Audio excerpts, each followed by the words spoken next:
Hello guys, good morning, good morning. Last day namin. Yan.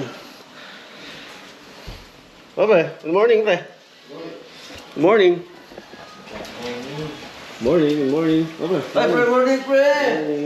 Uy. Morning tayo, pre. Ayun, Kakari, no? pre. Ah, bukari. Atayat mo na, oh. Suot mo ba yan, pre? Yung bump mo? Ayun, suot. Yan. Papauwi na tayo maya-maya.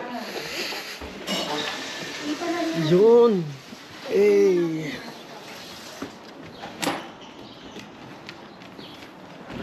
Morning. Yun. So ito, maya-maya pauwi na kami. At nagpe-prepare na lang kami ng mga ng mga gamit namin, no? Ay. So back to normal na naman tayo. Kasi bukas may pasok na tayo, no? Kaya pero bago kami umuwi, guys, dadaan muna kami ng kasi sa ibang way kami dadaan eh. Dito kami sa may Golden Revelstock. So ewan ko lang kung kami ay makadaan sa mga ibang doon, sa mga ibang tourist spot doon, no. So papakita ko sa inyo 'yan. Tapos 'yun, basta ang plano ay dapat mga bago magdilim dapat doon na tayo, nasa bahay na tayo.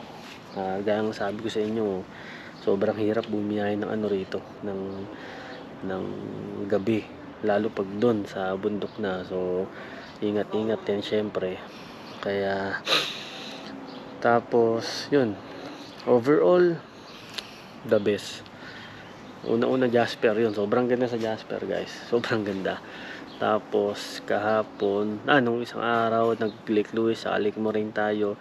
Do gipit na gipit kami sa oras, pero yung pinaka highlight kasi nung namin, nung Banff tour namin, syempre mapuntahan namin yung Moraine Lake, tapos yung Lake Louise, tapos yung Banff.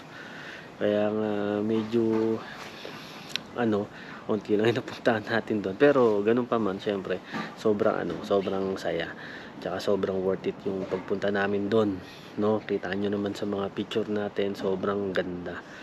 Tiyempong-tiyempo nga kasi maaraw nung time na yun, bigla lang umulan nung nasa Moraine Lake tayo. Pero naman, naman tayo, kumbaga napakita naman namin sa inyo yung buo. Tapos yun, after nun, dun pa lang naman umulan, so okay lang naman, no? Yun, first day natin, grabe.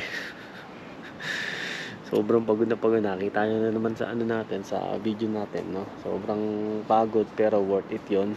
Second day Lake Louise natin, okay na okay.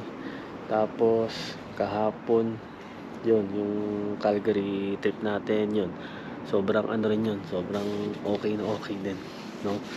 Tapos yun, overall naman, guys, naging successful naman.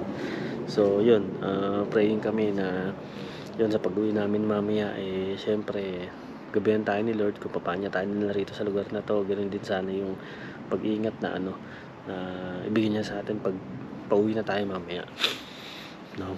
So yun, guys, kita-kits tayo mamaya sa Chilliwack. Ay hindi pala sa Chilliwack, sa sa ibang pupuntahan namin. Hindi namin pa alam sa ngayon kung pero yun, panigurado may dadaan tayo kahit papaano na isa o dalawang lugar pauwi, no? So guys, yun,